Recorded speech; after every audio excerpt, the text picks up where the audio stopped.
Hello and welcome to Raise the Room podcast. I'm your host, Danica. Here at Raise the Room, we are trying to consciously raise our kids, re-raise ourselves, and by doing so, raise the vibe of any room we walk into simply with our authenticity. Now let's get to it.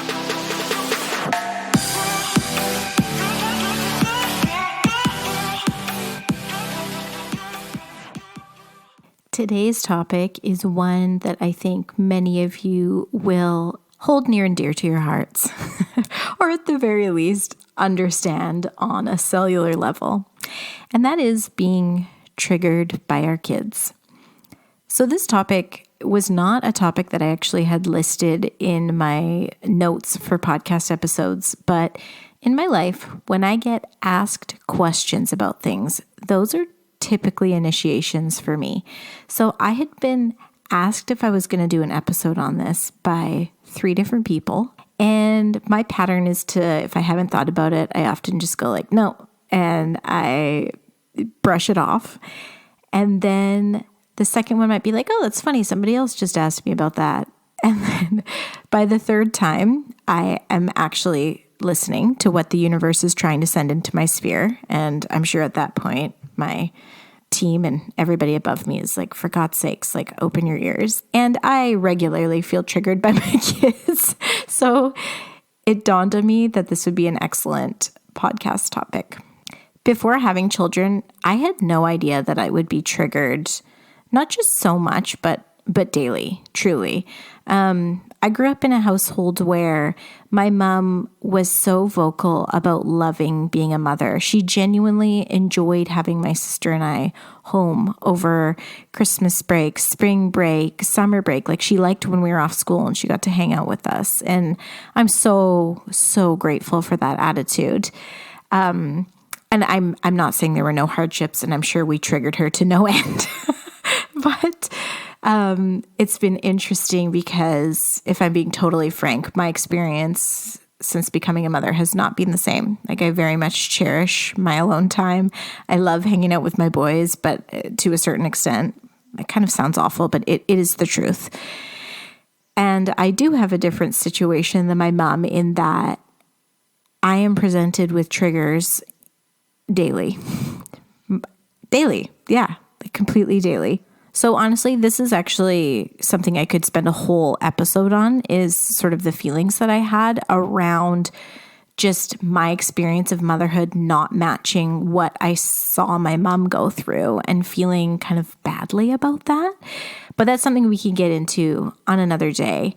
And yeah, it's just taken me by surprise how regularly I am feeling exasperated and frustrated with my boys compared to what it felt like in our household growing up. And obviously this is through my childhood lens, so I don't know, but we definitely had a fairly harmonious household. And I knew that was different. Like my sister and I didn't really fight. Of course, we had our differences, and I was the older sister, so I was like, I'm going to hang with my friends, sometimes, and that broke her heart. But we were always genuinely close, and she is my best friend to this day, my go-to person. And so I remember being at other people's houses, and the siblings are fighting, and the people are talking rude to each other. And that was just like new, I guess, for me, and not what I experienced at home. And I don't mean that to sound braggy, but it is definitely part of my frame of reference. And I think it is important to note when today I'm talking about being triggered by our kids, because this is absolutely new ground for me. This is also a very fitting topic for today because I happen to be recording this on my birthday, and my 6-year-old was up and not able to go back to sleep at 4 a.m. this morning. And then my 3-year-old was up at 5:30. And, just none of the day is about me. That's not true. But just, in my head, it would be nice if the kids just held it together and made it a little bit about me, but that's not happening, and that's okay. This morning we were rushing to get my oldest out the door, and I was taking my niece to school also. And my youngest decided he didn't want to come, didn't want to get a shirt on, didn't want to get shoes on, like the whole 9. So he ended up getting put into the van with no shoes on, in shorts and a t-shirt. And it's got snow on the ground here where we live, and a blanket to cover him in the van. And I was just like, okay. And after we did the school drop off, I went to a donut food truck here and got myself birthday donuts. And my son, obviously, his natural consequence was, well, you can either have me carry you or you can stay in the van. Well, I go get the donuts. So he had to stay in the van. And that was just, the start to my 36th birthday. I'm not too triggered, if I'm being totally honest. The early wake ups are really hard, but this wasn't a moment where I was feeling too triggered. Like, not too triggered. Just maybe a little bit sorry for myself, if anything. Now, the teacher in me wants to share a definition of the word triggered before we even continue on this topic, because there's definitely a few ways to take this. And when I'm talking about it in the context of parenting, what I'm really getting at is similar to the definition that I found on dictionary.com, which is having an intense negative emotional reaction to something, usually something connected with past trauma or a bad experience. Of course, this also lends itself to being triggered genuinely where you sort of lose consciousness, like almost like what veterans experience, going back into the situation in their mind of the triggering event. This is sort of an extreme version of what I'm going to be talking about today. For now, genuinely what it means is when your child is pushing the hot button. They're doing something that is causing you to have a big reaction for a maybe small problem. Maybe it's a big problem, but often there's a mismatch in your reaction to what's actually happening. It's like, and what needs to happen is sort of right-sizing the reaction. I also read this interesting definition that says it's not the situation that causes us to suffer. It is our thoughts about the situation that cause our suffering. Very telling, because sometimes when you zoom out in a moment where you're feeling really exasperated by your kids, you can be like, okay, but actually they're just being kids and I'm getting annoyed, like they're being super, super loud and it is making me insane. But really, there's no harm in that. Or, okay, they're angry, so they're being rude and I'm triggered by their rudeness, but they're just expressing their anger. Or they're ignoring me when I'm speaking to them. I'm getting zero response and I'm feeling not heard or not seen. So realistically, I want them to answer me, but big picture, this is not as difficult as a problem as my feelings are making it out to be. In thinking about this, I came up with 4 different sort of situations that might explain why we are feeling triggered by our kids, or even what the context is for us to be triggered. I'm not going to talk about what things trigger us genuinely, because it's different for all of us, because like I said, it's connected to your own personal experience. Often it relates back to some sort of unmet need from childhood that is then almost like an open wound that's being touched again. So the first situation in which I see us being triggered by our kids really regularly is when our kids are expressing some sort of freedom that we did not have, that we did not have the luxury of living out. And it's hard for us to witness because we weren't allowed to do that thing or be that way. We never actually developed the skills or the coping mechanisms to handle the situation. And so immediately we then become triggered. I'll give an example here. In mentioning my house and how it's pretty harmonious, I also grew up with a father who does not have an anger button. He's the best. But anger isn't something that comes naturally to him. So anger was not genuinely expressed in our house. We were obviously allowed to have feelings. My parents were super caring if we were emotional. There was never any shame about that. My mom was actually really ahead of her time, I think, in just being a super compassionate parent. But anger was almost not acceptable. And I don't think they intentionally meant it that way. I just think because of how all of our personalities work together, it just wasn't the knee-jerk reaction for anger or aggression to be the thing. So because of that, when I witness my kids being really angry, for a long time, it was extremely triggering for me because it was like, oh my God, I have to teach them emotional regulation because this is absolutely unacceptable that they're freaking out all the time. I mean, if you are in toddlerhood or you've ever had a toddler, you know that daily irrational anger happens. Unwrapped their granola bar and they wanted it wrapped up, boom, we're screaming and kicking on the floor.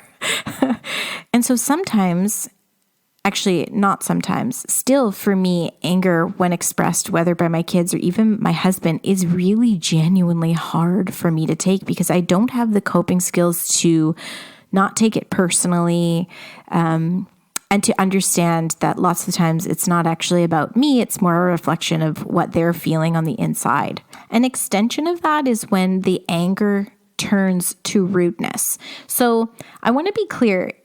It's not like all triggering situations aren't legitimate. Like definitely our kids and our spouses and the people around us can be doing something that's totally inappropriate and then it's triggering. It's not always like an irrational reaction. So, but for me, when my kids are angry and then rude or mean, I cannot handle it. Like I think that's totally unacceptable. One of my intentions as a parent is to try and have a space that is our house that is safe for them to express whatever it is that they're feeling. But the boundary for me is that you can be angry, you can't be mean. And I'm constantly trying to remind my kids of this. Like, even if they need to let out their anger physically, it's like, sure, go punch a pillow, jump up and down, run, get outside, like do something to get it out of your body. But you absolutely cannot physically take it out on other people or on something that's going to break, for example. So I get really triggered when they're being rude. But at the same time, that's a boundary that I'm not okay with them crossing. So it's not completely like my own emotional reaction that's the issue there. It is a teaching moment.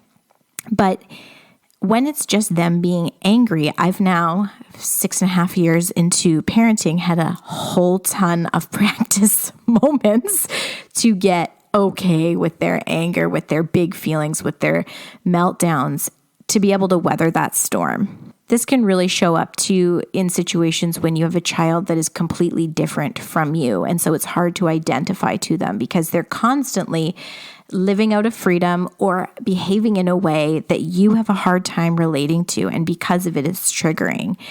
This also shows up in dynamics where children take a completely different route than their parents chose to, different sports, maybe different preferences that are hard for the parents to wrap their head around. That can be really triggering as well.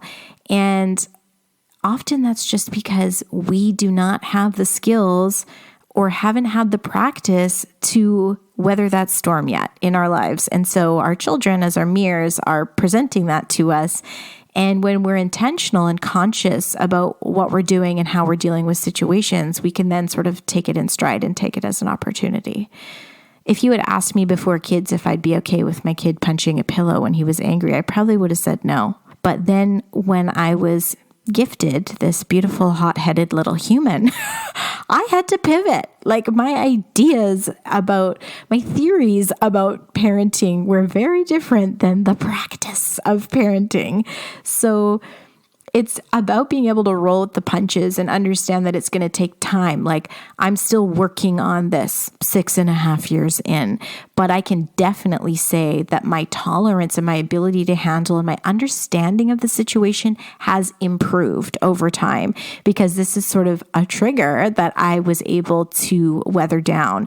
And actually, I shouldn't say I was able to weather down. I was forced to weather down because if I was going to be triggered every single time my little guy was angry, it was a miserable existence for a while and it needed to change. I was not about to live that life. Another situation in which I find myself personally, and I think a lot of you out there might relate to this, being triggered is when we think of the idea of the good girl complex. Those of us that have given in to society's perfectionism standards and are trying to be everything for everybody, do all the right things, wear all the right things, be all the right things, it's a lot of pressure, and it's something that's forced on us from the get-go, and it's definitely heightened if you're a woman in a patriarchal society like we are. But the good girl complex definitely can influence our need to be wonderful, amazing parents, and for our kids to reflect that. When our children are behaving in a way that doesn't align with our good girl expectations, we're triggered. We struggle because we then are facing a situation where we feel less than. I think that's the root wound there, is that we're not worthy unless we're perfect. So when our children aren't acting perfectly, reacting perfectly, then we feel this age-old wound that we're constantly trying to cover up as perfectionists of feeling less than, feeling not worthy of the situation. I think that it's healthy to have expectations for our kids and for ourselves and to want to deliver. But when we are triggered, and we're having sort of a big reaction for maybe not as big of a situation, it can definitely come from the need for perfectionism. And instead, as a conscious parent, we want to extend grace and understanding and compassion to our kids. And we have to do that to ourselves because we are also learning. We've never done this before. We're on the journey. And also, if we're somebody who's trying to consciously parent, it means we're on the, what I call long game parenting journey. We're not here for the short fixes. We're not here for the control tactics to get everything to fix right in the moment, because often things need to process and they need to run their course in order to be worked through and healed. This means that we're going to face a lot of mess. We're going to face a lot of chaos, and that things will not be perfect at all times. I've heard it said before that being triggered actually says more about you than the person triggering you. And I think that sentiment really can be applied to this good girl perfectionism complex, where the kids are doing something that is probably just what normal kids do. They're being loud, they're being messy, they're expressing their feelings, they're not wanting to go with your plan, whatever it is, they're doing the normal kid thing. But our perfectionism is rearing, and so we're triggered. And that actually says more about the wound that we are experiencing than our kids who are just probably being kids. I want to be clear and sensitive that I'm not talking about situations when you're triggered because of like a flashback from a traumatic event. I'm talking about when your kids are hitting on something that's a hot spot. And so you're feeling big feelings, like I've said, for a situation that maybe isn't that big. And sometimes we get the big feelings for situations that are big. Of course, that happens too. But when it pertains to perfectionism, definitely having that zoomed out perspective can help. And again, it often doesn't help until we're outside of the moment, until we finally wrangled our kids to do what we need, or they've calmed down, or we're in a different environment, or whatever the situation may be. Okay, and for our next sort of truth about what's happening when we're being triggered, it's very closely connected to this idea of perfectionism and the good girl complex, because I think that we get triggered in situations when we are being perceived in a way that we don't want to be perceived as a parent. And maybe I'm speaking just totally from my own personal experience. I'm projecting.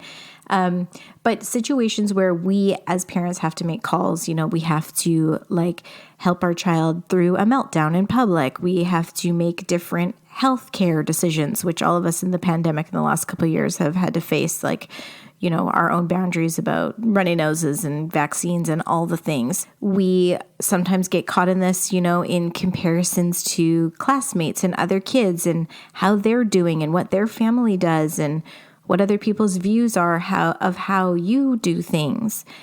Our ego can be a real tricky bee because, of course, we want to come across as having it all together and being somebody who knows what they're doing, and mainly being somebody that feels confident in the choices that they're making. I think I get really triggered when I'm wishy-washy about something and I can tell somebody else doesn't approve because I'm not sure I even approve of what's going on. That's just a personal example.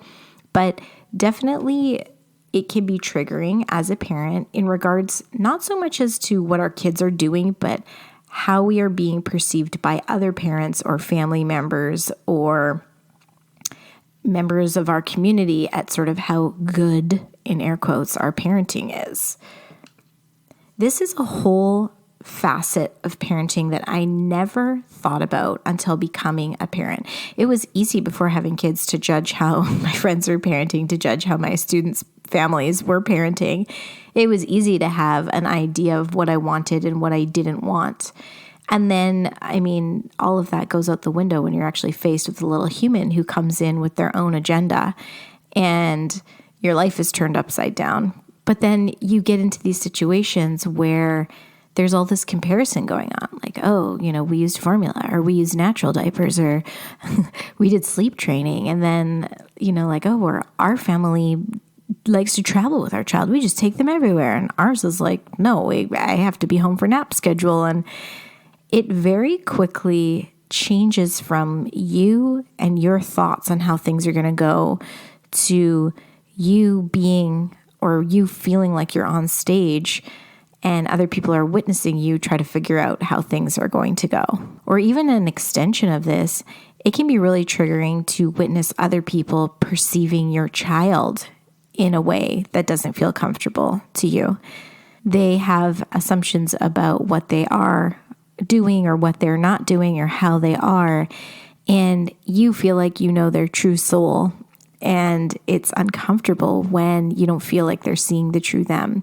This obviously is speaking to situations where you feel like they're being negatively perceived. It's always a bonus when you may expect your child's behavior to go one way and people are like, they were great. You're like, oh, thank God. Your ego likes that. But I think that it speaks to our desire to want to be seen as good parents. And it speaks to our needs to belong. We all belong, and, we all conform somewhat to societal standards in order to belong. And when we feel like we're not seen, when we feel like somebody else is not in agreement with how we're doing things, there's that threat of disconnection. There's that threat of not belonging. And that can really be a tough thing to face. Actually, even if I think back, I'll give you an example. When my eldest son was in his first little daycare, and I would come and pick him up, and the daycare lady, it was her job to report incidents of any incidents, like any hitting, biting, either way, whether he was the perpetrator or not. And so I go to pick up my 18-month-old, and there was a phase where the girl would be like, he was biting today, why were you biting? And kind of like chastising him in front of me, sort of playfully, but sort of not. I hated the feeling that it gave me of somehow feeling like a failure or like a bad parent because my 18-month-old was biting. And it's like, well, you know what? He didn't bite before he came to daycare. Somebody bit him and then he started biting. That's how it goes. They're kids. They're toddlers. There's absolutely no reinforcing this unless you intervene in the moment, and I'm not there in the moment. And if he bites at home, then we do what we need to do. But it's a phase that eventually he will get through. I understand the daycare lady was just doing what she was supposed to do, which was let me know that he was biting other kids. And so I'm not blaming her. But the internal turmoil that I had about it, I was very triggered because I felt like, okay, well, what do you want me to do? I'm doing what I need to do. But my ego was coming up against feeling like an inexperienced parent, which I am, we all are. But I didn't like that feeling. I didn't like feeling like somebody was judging me for what my kid was doing. And especially when it was like a normal childhood thing. Very normal. I mean, if you've got a biter at home, it hurts. And I think that there's so much power in just the awareness of your own ego and what it desires in life. And it just comes about very frequently in parenting. But in life, sometimes we are upset about situations when really what we're upset about is feeling like we're being seen or misunderstood. Or maybe that's just me because I'm a projector and projectors need to feel seen, but I think it does apply.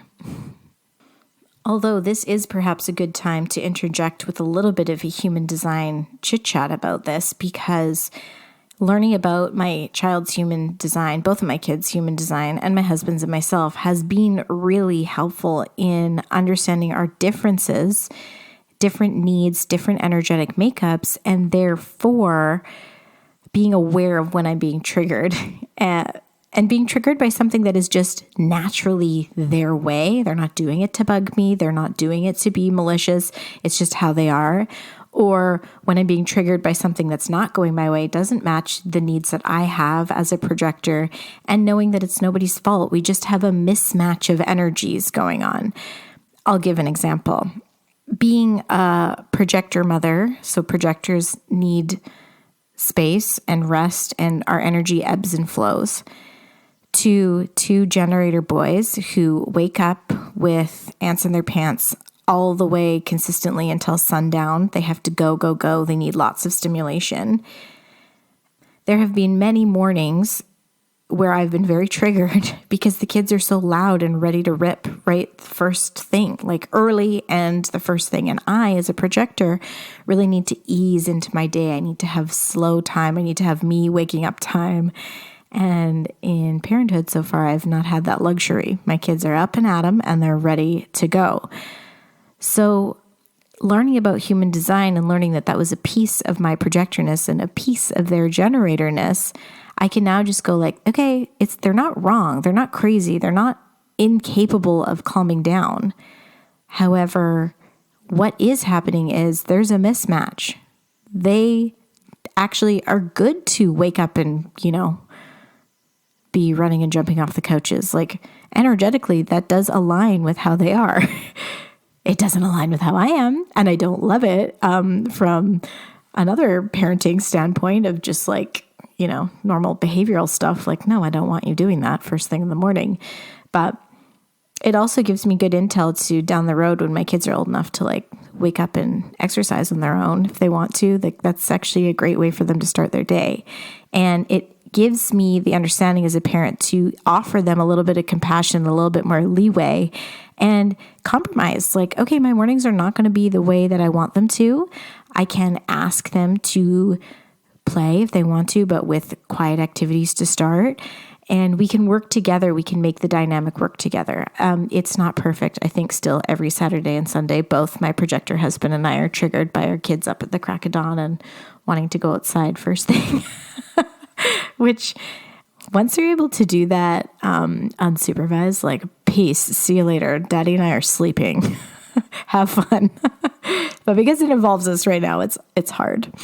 And so human design has just been helpful in understanding our differences. Intuitively, I already could see our differences because they were waking up and ready to go.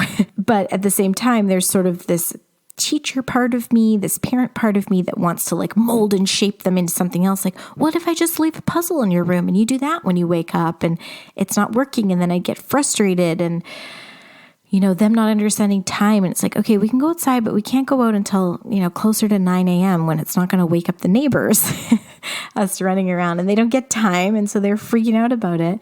But knowing that actually for them, it's healthy and it's normal and it's just genuinely their nature to wake up and be at level 10. And so it takes a little bit of the pressure off me to try and fix things. I can try and shift and adjust our dynamic to make it somewhat work for all of us. I mean, we are all compromising. The boys are not getting to be level 10 right off the bat, and I am not getting to be level 0 for the first half an hour of my day. I've tried setting my alarm and waking up ahead of them to get alone time, but man, these kids, I swear they can sniff that out because as soon as I set my alarm for half an hour earlier, they're up that time that day. So there is just some peace in the understanding and the ability to make the necessary moves and just leave all the self-doubt behind. I'm really excited and honored to say that today's episode is sponsored by Van Isle Hairstyle, a hair care and accessory brand that promotes healthy hair and is home to the original zipper scrunchie and silk heatless curl set.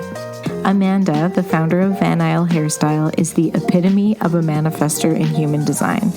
She was going for a run one day and didn't have anywhere to put her keys, so she followed her manifester urge when she got home and sewed herself the zipper scrunchie, and thus Van Isle Hairstyle was born. Beyond adorable accessories like clips, claws, and scrunchies, she now creates her own shampoo and conditioner, scalp scrub, and more. Her products are paraben, sulfate, silicone, and phthalate-free, cruelty-free, and vegan. I swear only a manifester would decide to make her own shampoo. You guys, the scalp scrub is an absolute must, and I also love her shampoo and conditioner. My hair feels so clean and silky after, and it smells really, really good. I can't finish this ad without talking about the heatless curl set, however. This is a game changer for your hairstyle. Zero heat, and you have beautiful beachy curls that last all day. It's a regular in my routine. For Raise the Room listeners, Amanda has gifted you a 15% code to use on her website, vanislehairstyle.com. That's VANISLEHAIRSTYLE.com. Just use the code RTR15 to claim. That's RTR15. So let's raise the room with a good hair day. Thanks, Amanda.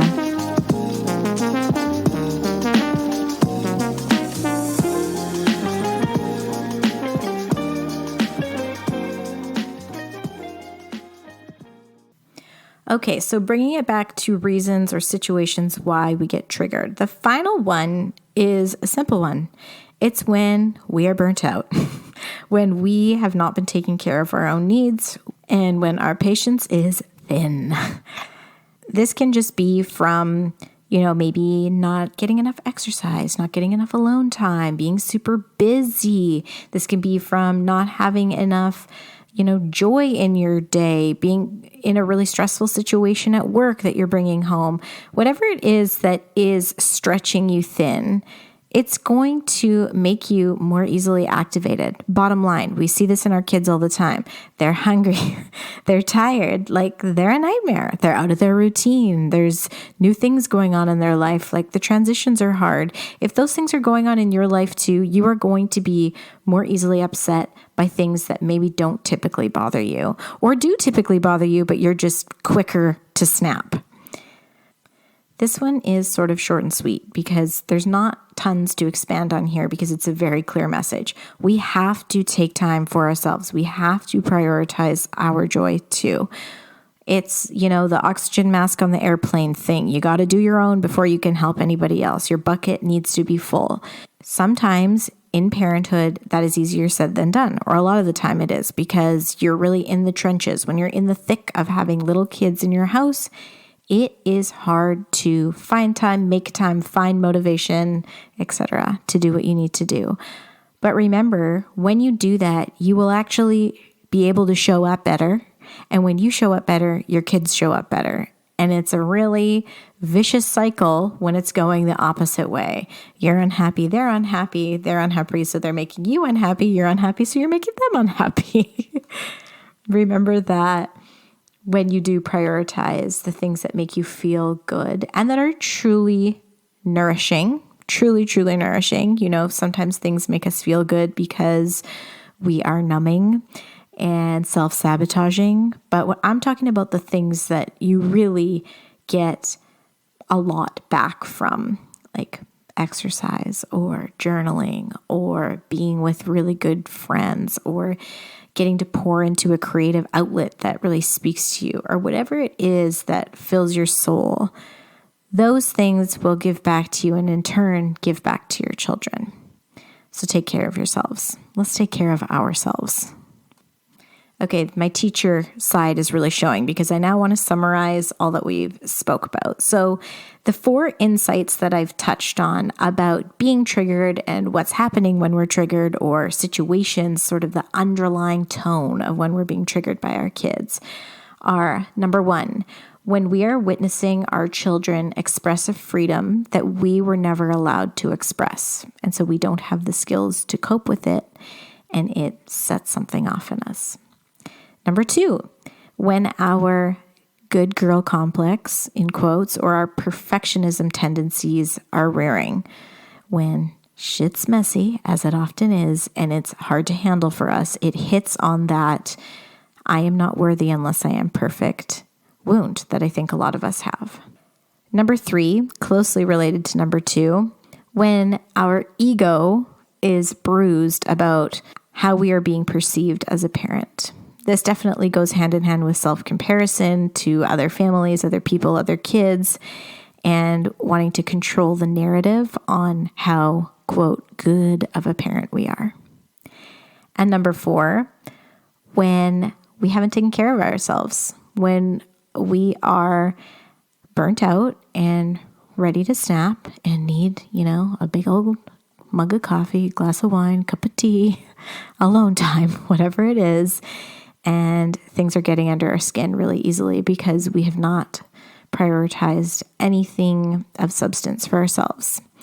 We will be triggered by the busy little humans we have around us. This next section, I want to talk just briefly about what to do when you're triggered, but it's going to come from a little bit of a different lens because who I found in my Google search was Dr. Daniel Siegel. He's a neuropsychiatrist, and he is an excellent author of many children's books that really lend themselves nicely to being a conscious parent. He wrote The Whole Brain Child. He also wrote No Drama Discipline, which I really enjoy.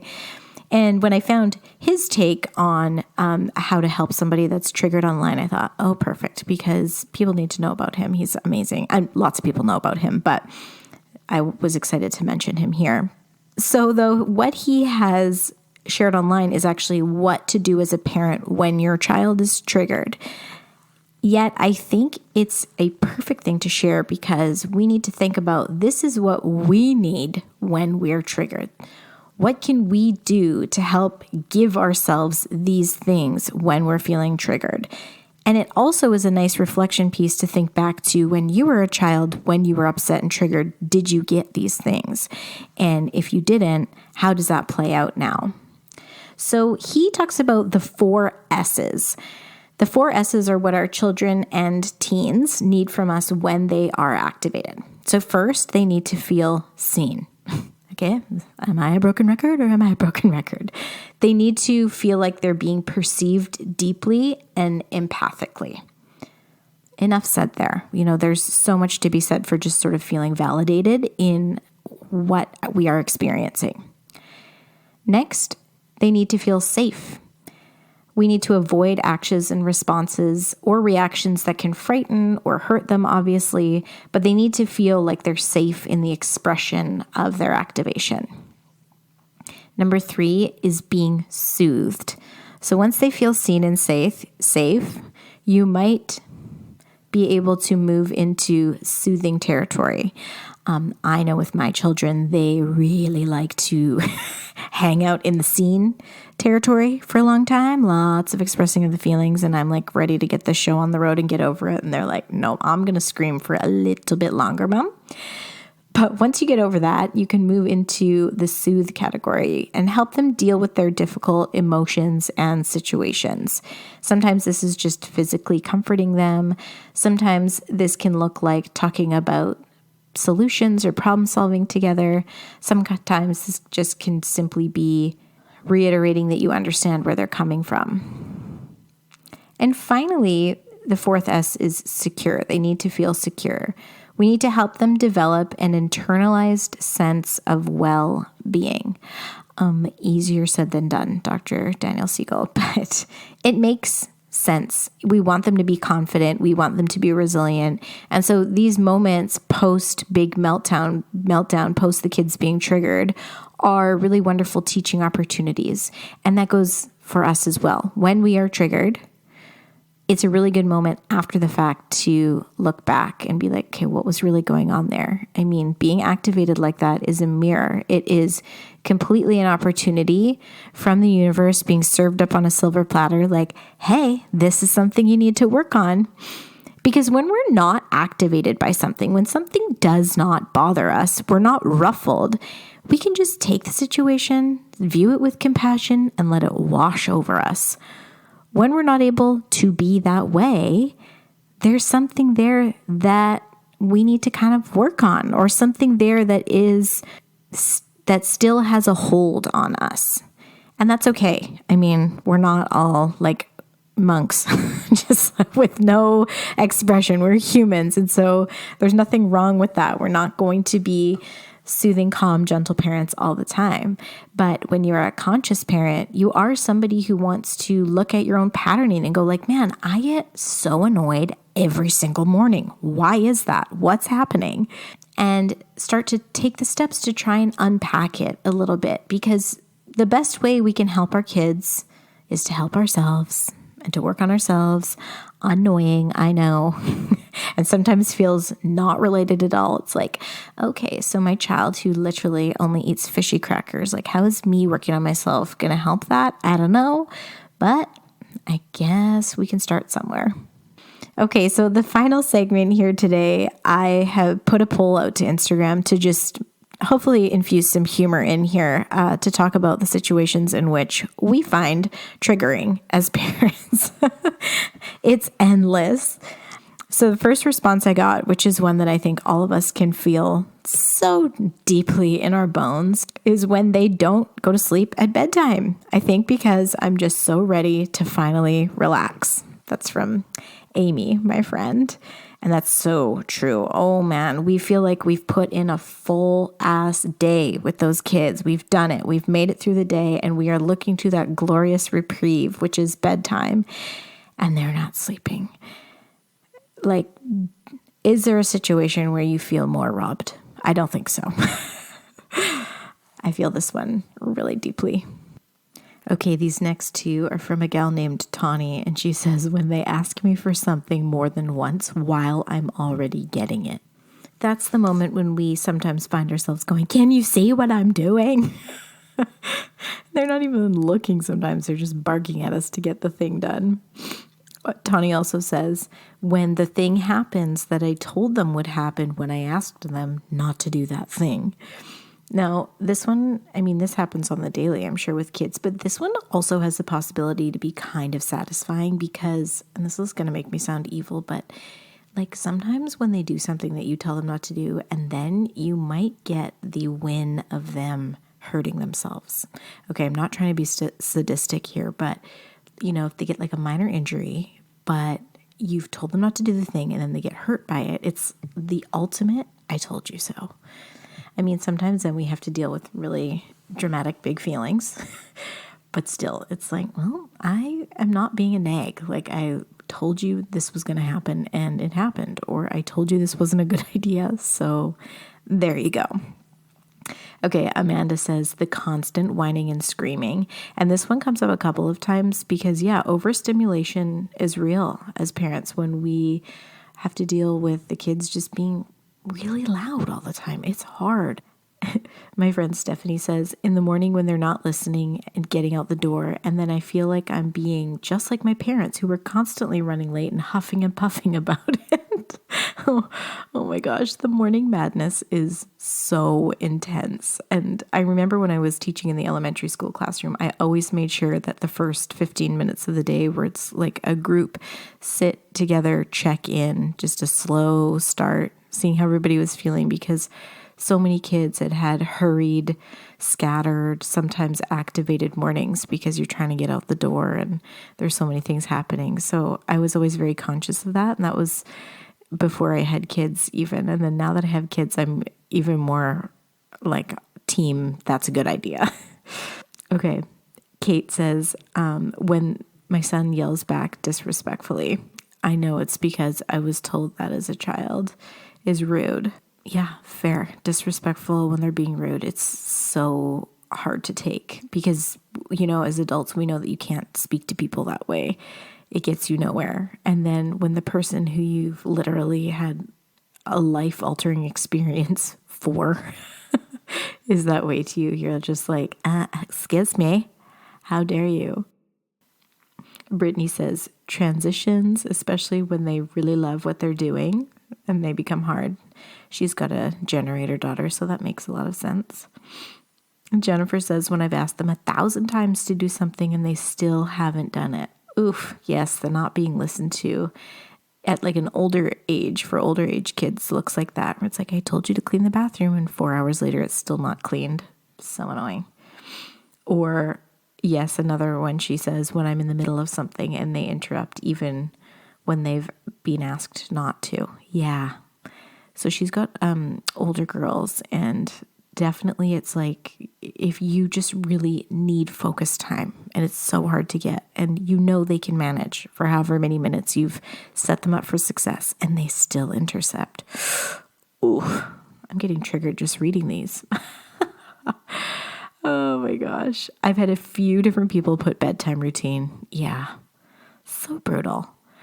So brutal. Mickey from our manifestation journey says, when they argue with everything I say. This one's really hard because it comes up against sort of the need for control, and often as a mother, we're the one with the mental load needing to control everything. So then we've come up with a plan that we feel like is fair and will work for everybody. And then when the kids butt up against that plan or argue with the choice, it's so frustrating. It's just like, oh, I've done this so things can go smooth. You're getting in the way of my plans. Or just arguing to argue. Yeah, really tricky.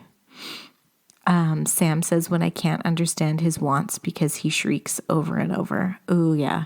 When they're really young and they still aren't good at verbalizing what's going on, it can be so hard because you're really trying to get to the bottom of it more than anything.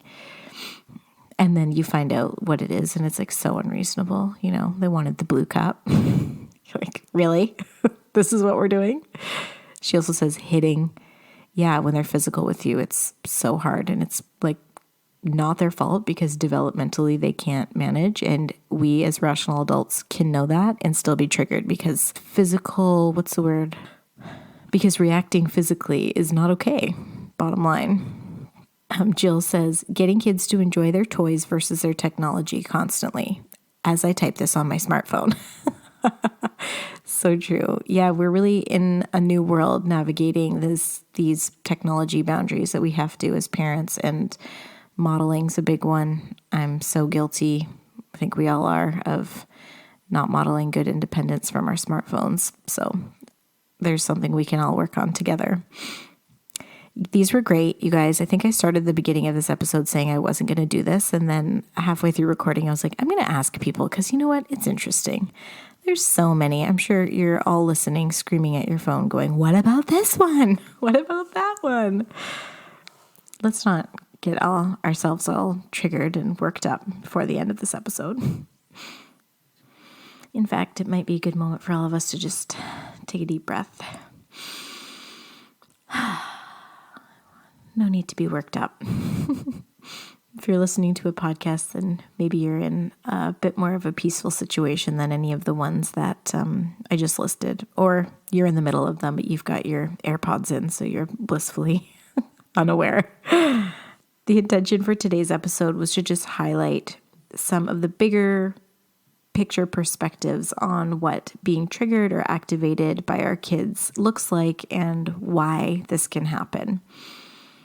I also think it's important to just acknowledge that when we are trying to do our best and consciously parent our kids, we then, when we feel we have enough bandwidth, take a look at what's activating us and try and dissect it, try and break some patterns, try and get to the bottom of it so we can show up in a way that we are truly, truly proud of.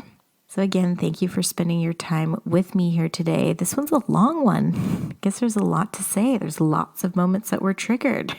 I'm not surprised. So again, thank you, and I look forward to talking again soon. Thank you so much for spending your precious time here with me today. If you'd like more, please follow along at raise.the.room on both Instagram and TikTok. Or you can go to my website, danicamarie.com. That's Danica with a C. Here you can book a human design session with me for you or your child, or you can get one of my human design parenting courses that helps you understand your child's human design type. They're designed to help you work with the child you have instead of against them. And finally, if you're still here, this would be the point where I'd ask you to rate and review the podcast, except just saying it out loud makes me want to die. So instead, I'll say, please share with a friend. I'd really appreciate it. And finally, let's always remember that with all that you have to offer, you will always raise the room. Can't wait to chat soon. Bye.